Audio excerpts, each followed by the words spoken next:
l'époque des hypervitesses, des plein de choses à faire et des retards partout. Avancer. Tu dois travailler, travailler et travailler. Ordre et désordre. Je dirais Sous tension. connecté. Paradoxal. Moi, je la trouve chamboulée. Prometteuse. Angoissante. Anxiogène. Superficielle. Singulière. Je dirais qu'elle est éreintante. Positif. Complexe. Vous écoutez Craquer l'époque, le podcast des imaginaires politiques. La semaine dernière, nous ouvrions dans Craquer l'époque une réflexion sur la notion de bifurcation. Quand on décide enfin de ne plus détourner le regard de la crise environnementale en cours, de ses conséquences déjà inévitables et des nécessaires changements qu'elle commande, l'évidence s'impose, il faut trouver une sortie pour quitter la route sur laquelle nous sommes engagés. Mais comment et vers où ? C'est la question qui ne connaît pas de réponse univoque. La semaine dernière, nous nous interrogions avec Olivier Lefebvre sur ce que signifiait bifurquer ou déserter à titre individuel. Pourquoi et comment on change de carrière, pourquoi on refuse de poursuivre dans la voie à laquelle on semblait destiné par ses études, comme nombre d'ingénieurs le font publiquement aujourd'hui. On se demandait aussi quels étaient les freins et les redirections possibles à cette échelle individuelle. Aujourd'hui, nous voudrions poser cette question à l'échelle des organisations, ces gros paquebots emportés par leur inertie et bien peu disposés à se réinventer parfois. Comment les entreprises dont l'activité est climaticide ou simplement plus adaptée aux conditions de vie qui vont s'imposer, travaillent-elles à ces redirections placées sous l'égide des maîtres mots de l'écologie politique, transition et planification. Si cependant cette question est notre entrée, c'est bien moins pour parler de stratégie d'entreprise que des gens embarqués sur ces paquebots qui rythment nos vies, nos attachements, nos engagements, en somme, nos activités dans toutes leurs dimensions existentielles, que nous nous retrouvons aujourd'hui. Pour entrer dans le vif de ces questions, qui tiennent donc à l'écologie, à l'économie, mais aussi à nos vies les plus intimes, nous accueillons Nathan Benkemoun, chercheur en sciences de gestion, au sein des laboratoires Clerma et Origens. Nathan, bonjour. Bonjour. Vous êtes professeur à l'ESC Clermont Business School et vos recherches portent sur les formes de vie et les réponses d'engagement face au changement climatique. Vous êtes donc au cœur de la machine, dans la fabrique de ces métiers dont on peut se demander sincèrement s'ils peuvent vraiment se rediriger. Et je vais vous donner la parole en lisant d'abord quelques lignes que vous avez choisies et qui posent, je crois, notre cadre. Elles sont extraites d'un article intitulé « Le design, une cosmologie sans monde face à l'anthropocène ». Une nouvelle époque s'ouvre où tout ne peut être maintenu, en tant que subsistance, permanence ou maintenance, réparation, qui suppose aussi des arbitrages. Sur quelle base se détacher de certaines choses, selon quel protocole de décision y renoncer ? Autrement dit, quel design du renoncement pour quelles instances démocratiques ?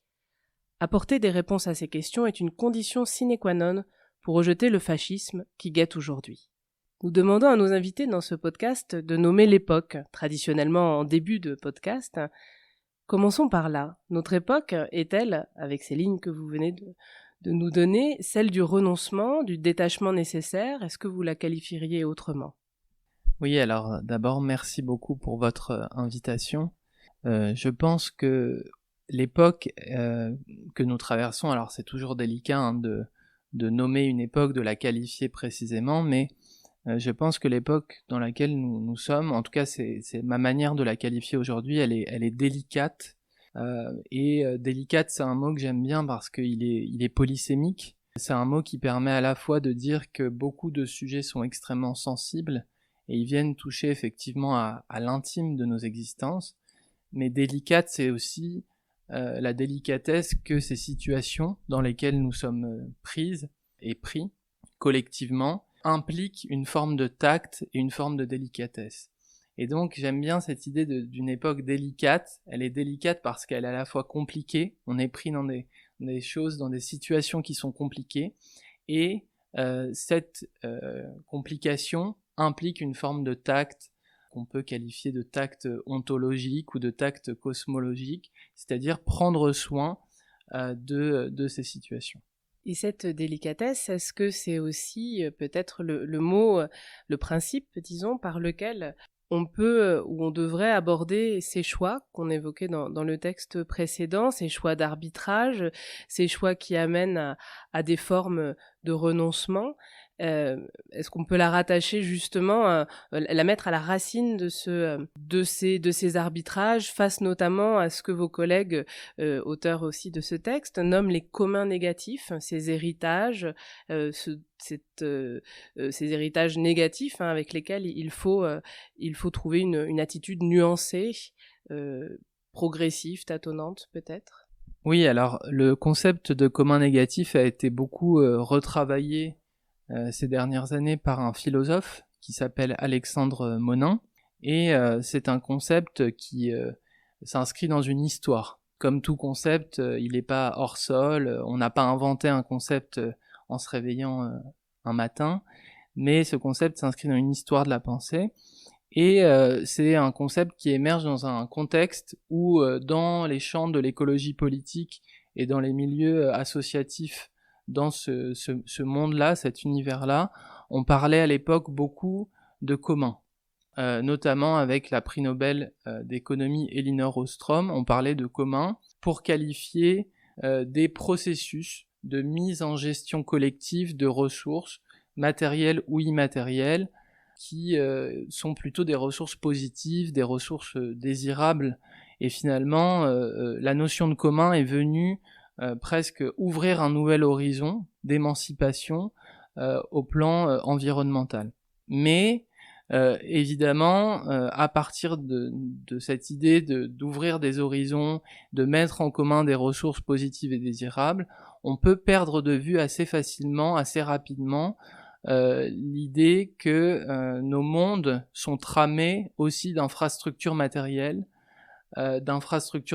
qui ont un certain poids en fait, et donc les ponts par exemple, les routes, toute la matérialité finalement qui trame nos environnements, et qui va nécessiter elle aussi un soin.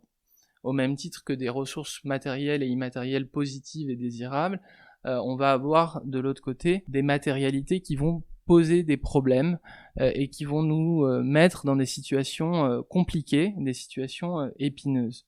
Et donc, à partir de là, l'écologie politique peut avoir pour double orientation complémentaire, à la fois penser effectivement ce que l'on met en commun en termes de ressources positives et désirables, et à la fois apprendre à hériter collectivement de matérialités qui posent des problèmes et qui nous mettent dans des situations épineuses. L'idée de commun négatif ne vise pas à qualifier précisément des entités en disant ça c'est un commun négatif, ça n'est pas un commun négatif, mais c'est bien de remettre les choix technologiques de nos sociétés au cœur de dispositifs de délibération démocratique.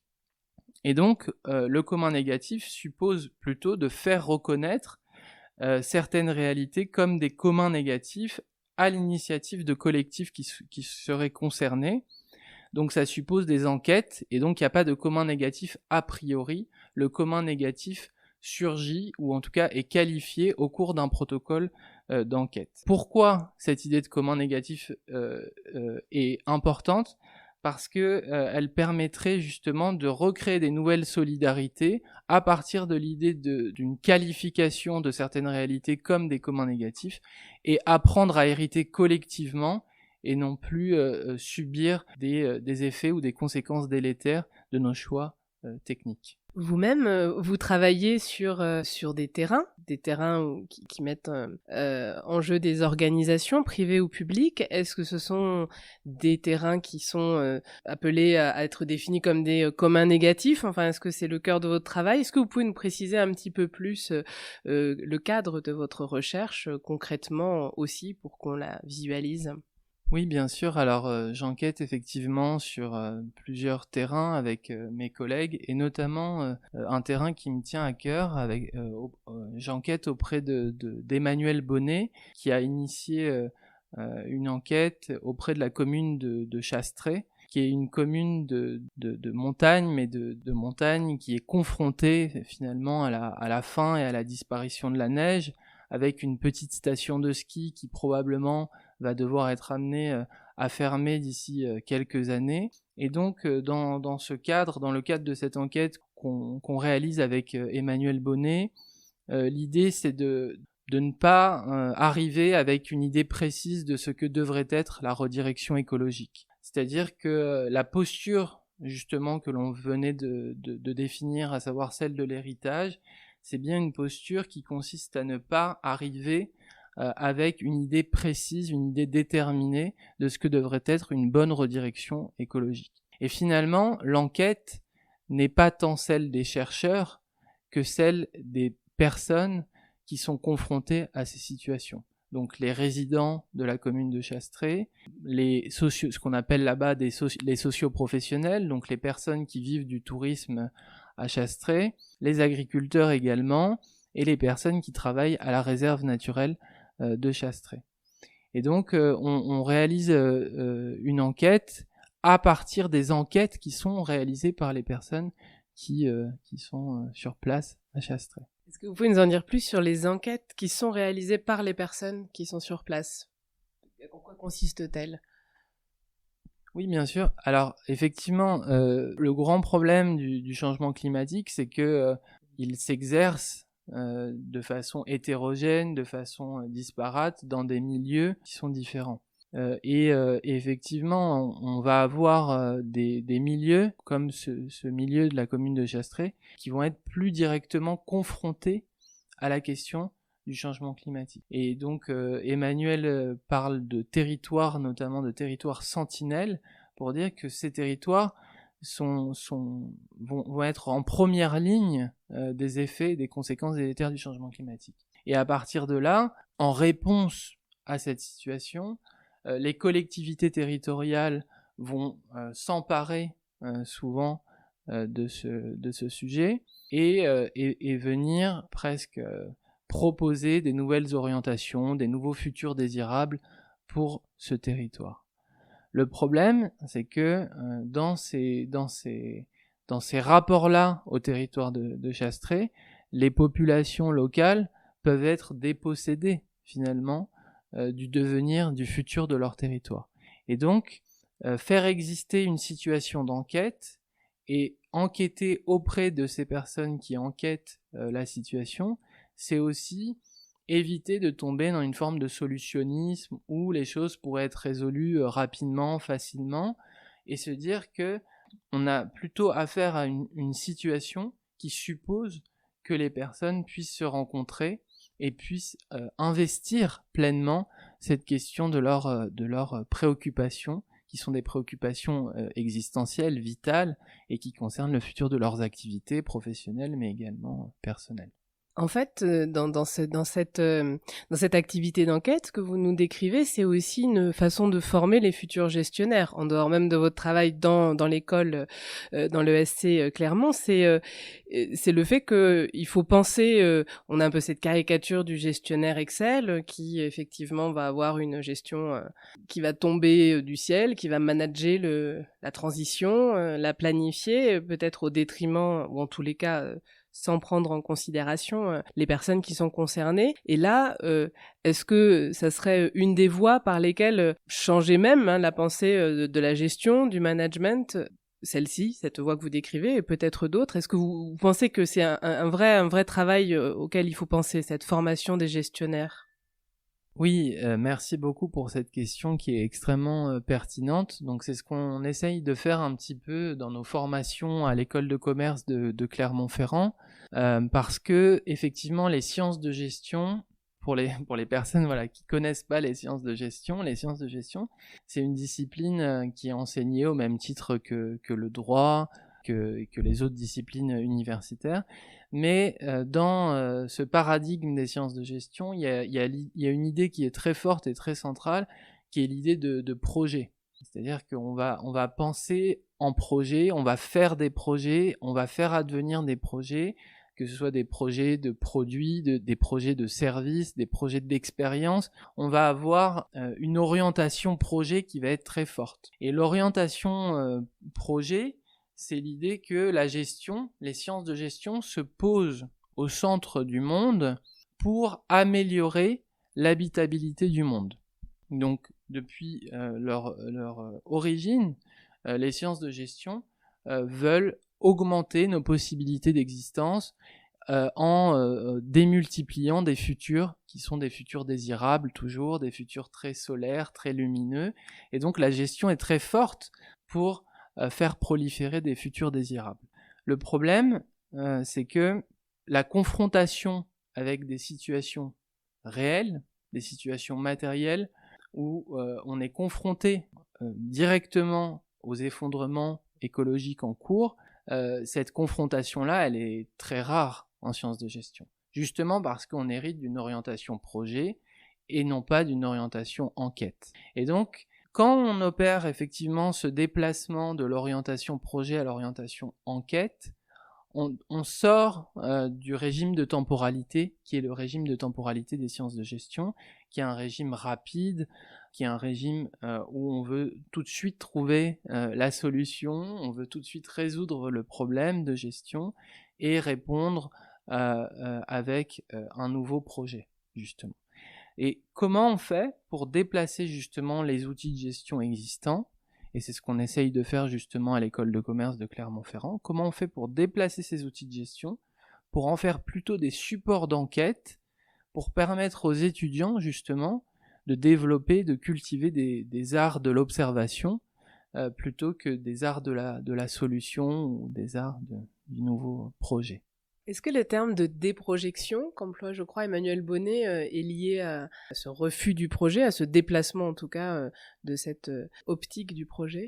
Oui, et c'est d'ailleurs, on pourrait faire un parallèle avec le design, parce que dans le design, aussi bien que dans les sciences de gestion, on hérite d'une orientation projet qui est très forte. Alors Emmanuel Bonnet, justement, parle, lui, de déprojection, d'un monde qui serait à déprojeter, pour admettre pleinement ce que Frédéric Néra avait appelé la part inconstructible du monde.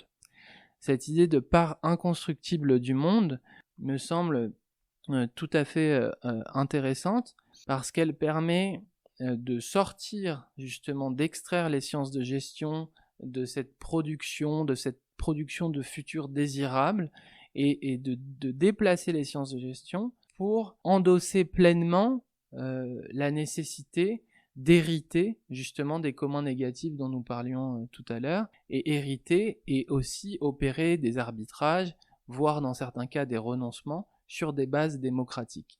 Là où les sciences de gestion finalement sont très fortes pour nous aider à faire des nouveaux projets, elles sont beaucoup moins outillées, beaucoup moins adaptées pour nous aider à réaliser des arbitrages, voire des renoncements dans certains cas. Finalement, à vous entendre, on se dit que, effectivement, cette idée des futurs désirables, de l'avenir qui est extrêmement présente dans toute la société autour de ces questions, et doit être déplacée vers une attention, vous avez parlé d'art de l'observation, au présent, et on a le sentiment que l'enquête, c'est d'abord un travail du présent. Est-ce que vous la définiriez par ça, et par le fait que c'est aussi une attention à un certain réel, des investissements affectifs, existentiels, des attachements, des formes de vie, pas à ce qui doit être, mais à ce qui est, dans un territoire, dans des activités? Oui, et c'est vraiment une excellente question une nouvelle fois, parce que y a une notion que j'aime beaucoup, qu'on trouve chez Yves Citon, qui est la notion d'embrayage méta-attentionnel. Alors c'est une notion qui peut paraître un peu pompeuse, un peu conceptuelle, un peu philosophique, mais qui me semble tout à fait intéressante. Embrayage méta-attentionnel, ça veut dire prêter attention à l'attention que les gens prêtent à leur monde. Faire attention à l'attention des personnes en situation. Et quand on est dans une orientation projet, on perd de vue ce qui compte pour les personnes en situation. Alors, comment faire pour déplacer les sciences de gestion de ces arts du projet aux arts de l'observation et aux arts de l'enquête? Sortir du registre de l'action et de la prolifération des futurs désirables pour aller plutôt dans une attention très forte portée aux existences et portée aux attachements qui sont pas simplement des attachements positifs, des attachements vitaux qui font tenir des choses, mais aussi, dans certains cas, des attachements à des entités très problématiques qui sont ces infrastructures dont nous avons parlé. Et là, on a l'impression qu'on est sur une ligne de crête qui est peut-être pas facile à définir entre quand vous dites attachement à des communs négatifs, on peut penser à des déclarations de nos politiques sur la bagnole, sur ces choses justement auxquelles on serait dont il faudrait bien reconnaître qu'on les aime, et on peut l'entendre, et on voit très bien comment ça peut, comment dire, cette même reconnaissance justement des attachements peut aller du côté d'une attention délicate, pour reprendre votre terme, ou du côté d'une justification compris par le consommateur, ses plaisirs, ses besoins, le fameux réel qui s'imposerait. Comment vous voyez cette ligne de crête ? On entend bien que c'est opposé, comme deux versants de montagne, et en même temps finement rattachés. Oui, alors c'est vrai. Je reprendrai le problème d'une autre manière. C'est que très, très régulièrement, quand on entend parler des entreprises et des organisations, notamment dans la littérature en écologie politique ou dans des littératures un peu critiques du capitalisme, les organisations sont une chose extrêmement abstraite. En fait, on n'arrive pas très bien à dire ce que sont les organisations, ou ce que sont les entreprises, ou ce que sont ces situations. Mais dans les organisations, on trouve des personnes bien réelles. Dans ces entreprises, on trouve des personnes bien réelles. Et je dirais que les hésitations, les troubles, les perplexités ne s'arrêtent pas à la porte des organisations. Au contraire, dans ces organisations, on trouve des personnes qui enquêtent à propos de leurs activités professionnelles notamment, et à propos de leurs attachements. Et donc, à partir de cette idée-là, on peut faire attention aux malaises, aux troubles, aux hésitations, aux perplexités et aux enquêtes dans lesquelles les êtres sont pris, y compris à l'intérieur des organisations, parce que ce sont des organisations qui ne sont pas simplement des coquilles vides en fait. Ces organisations sont pleinement peuplées, et elles sont d'autant plus peuplées qu'elles sont parcourues par des hésitations et des troubles. Ces organisations deviennent intensément investies dans ces questions-là, précisément parce que à l'intérieur de ces organisations, des travailleurs, des personnes commencent à se mêler de ce qui ne les regarde pas, ou à enquêter justement leurs activités à l'aune du changement climatique. Donc à partir de ces enquêtes, on peut dépasser un peu cette dichotomie que vous mentionnez.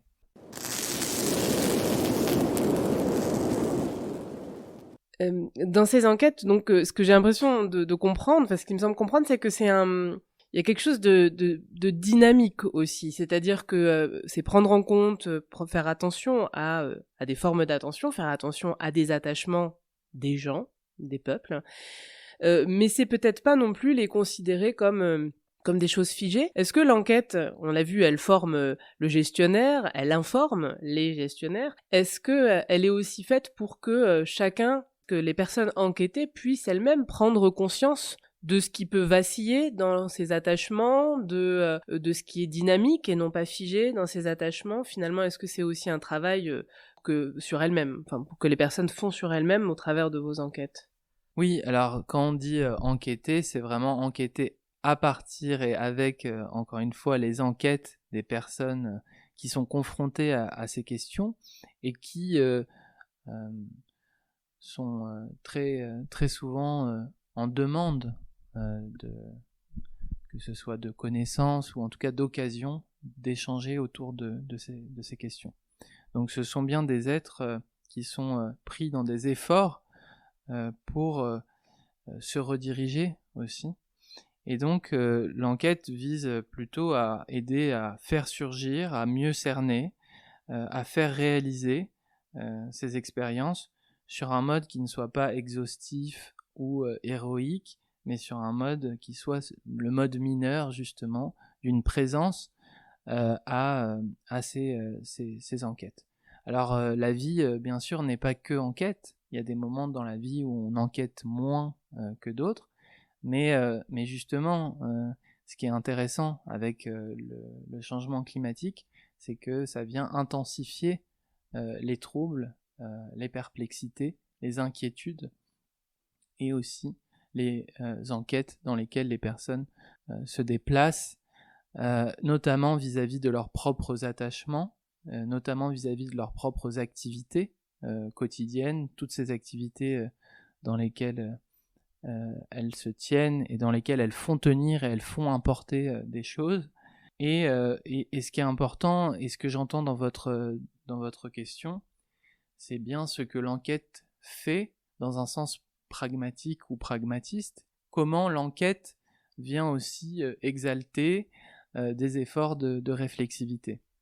Et c'est tout à fait juste. Dans une situation d'enquête, il y a une dimension ludique. Il y a une dimension ludique qui est aussi la dimension ludique du geste spéculatif, c'est-à-dire ne pas simplement cantonner la philosophie ou l'anthropologie à une pratique académique, une pratique érudite en fait, mais faire entrer la philosophie pleinement dans des cadres de discussion et de réflexivité collective. Si on veut justement faire atterrir la technologie ou nos choix technologiques en démocratie, faire atterrir tous ces choix dans des instances de délibération démocratique, il ne faut pas avoir peur aussi de sortir les sciences sociales du domaine étroit de l'académie, de l'université et des colloques de recherche. L'idée, c'est bien de créer des cadres qui nous permettent collectivement de nous approprier ces questions du changement climatique. Justement, sans exclure des êtres au motif qu'ils seraient en entreprise, par exemple, en disant « non, les entreprises, c'est trop sale, moi, j'y touche pas », alors que précisément, ce qui devient intéressant, c'est quand des personnes se mettent à enquêter de l'intérieur de ces entreprises pour faire atterrir. Ce qui me semble intéressant aussi, c'est que ça met en jeu l'imaginaire et on a beaucoup de récits autour, enfin, on a beaucoup de questions justement qui sont soulevées sur la question des sensibilités à la crise environnementale, des imaginaires, et c'est souvent la notion de récit qui sort à ce moment-là, c'est-à-dire il faut créer de nouveaux récits, créer de l'adhésion à des nouveaux récits, et bien sûr il y a des tas de vertus très probablement possibles à ces récits, mais ce que vous proposez, c'est une voie aussi qui laisse peut-être qui donne moins le sentiment d'être univoque. Et je trouve ça intéressant, puisque les récits, même si on les pluralise, c'est quand même des lignes qui peuvent donner le sentiment d'être un petit peu directives et qui peuvent aller vers aussi des dimensions édifiantes, héroïsantes. Vous en parliez pour la transition, et que c'est peut-être pas ça qui va étoffer notre sensibilité au monde tel qu'il est. Donc comment travailler sur les imaginaires sans forcément passer par le récit qui semble un peu la panacée parfois dans le discours sur l'écologie. Oui, en écologie ou dans les questions, on va dire, qui concernent l'environnement au sens large, on a eu une grande période qui a été marquée par ce que certains ont appelé l'Anthropocène comme l'ère des nouveaux récits. Et donc Rémi Baud, par exemple, le chercheur Rémi Baud, a bien montré que l'Anthropocène était d'abord une époque caractérisée par la prolifération des nouveaux récits, et donc des nouveaux récits dans lesquels nous serions amenés à être à la fois extrêmement désorientés et à la fois à nous réorienter de manière très spectaculaire, presque embrasser une autre cosmologie, faire comme ça des périples en termes de champ de conscience, en termes de sensibilité, de culture, comme si finalement nous pouvions, par la puissance du narratif, par la puissance des mots et la puissance des concepts, réorienter la société tout entière ou nos choix de société. Alors nous, ce qu'on essaye de faire à Origins et avec les enquêtes que nous menons, c'est essayer de faire attention justement à ce penchant narratif de l'Anthropocène pour plutôt prêter attention à des situations. Et prêter attention à des situations qui n'ont rien de spécialement glamour ou de spécialement lumineuse ou désirable en fait sur le papier, mais prêter à des situations dans lesquelles le réel peut à nouveau surgir dans toute sa complexité, mais aussi dans la manière dont justement les matérialités, les infrastructures posent des problèmes aux personnes qui y sont quotidiennement confrontées, c'est-à-dire les travailleurs. Et comment faire entrer justement cette confrontation avec la matérialité ou l'infrastructure logistique, on va dire, qui trame notre monde, comment faire entrer toute cette matérialité dans les sciences de gestion également, pour éviter que les sciences de gestion ne soient la nouvelle chambre d'écho de tous ces récits proliférateurs de futurs désirables, de futurs solaires, de futurs lumineux. L'idée, c'est pas de faire jouer simplement le négatif contre le positif, mais bien de ne pas occulter la réalité des situations. Et donc, si on doit le dire de façon un peu plus directe, les récits, bien souvent, ils nous servent à nous rassurer. Ils nous font du bien, ils nous protègent, ils nous consolent, et donc on crée des nouveaux récits parce qu'on a l'impression que dans ces nouvelles histoires, on va se sentir mieux. Mais le problème, c'est que le récit ne fait pas bouger nécessairement le réel lui-même. Et donc, comment on fait pour se prémunir aussi de ces récits, de ces grands imaginaires mobilisateurs pour se confronter à des situations ?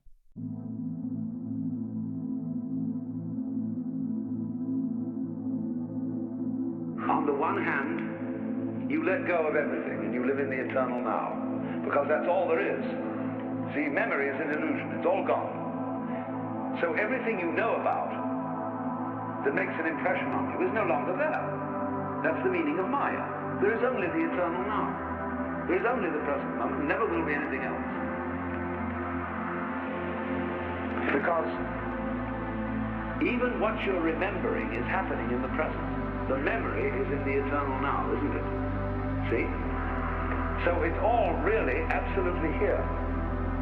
But on the other hand, what fun to drag it up and to make it echo and to get involved and to fall in love and to become attached. It's just like riding a bicycle. It's a balance trick.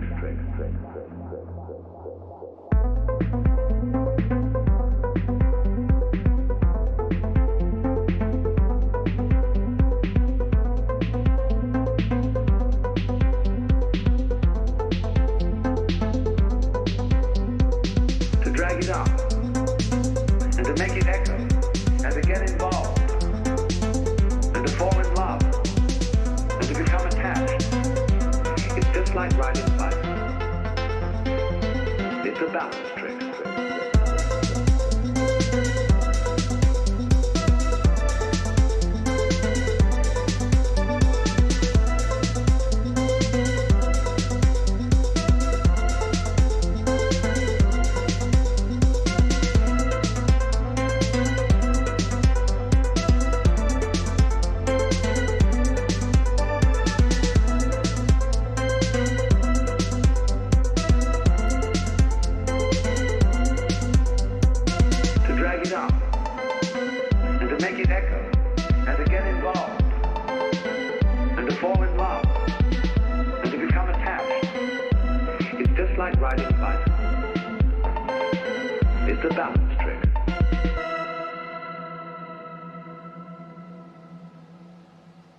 Nous venons d'écouter How to Listen to This Album de Stereoclip. C'est une chanson que vous nous avez recommandée. Est-ce que vous pouvez nous en dire quelques mots ?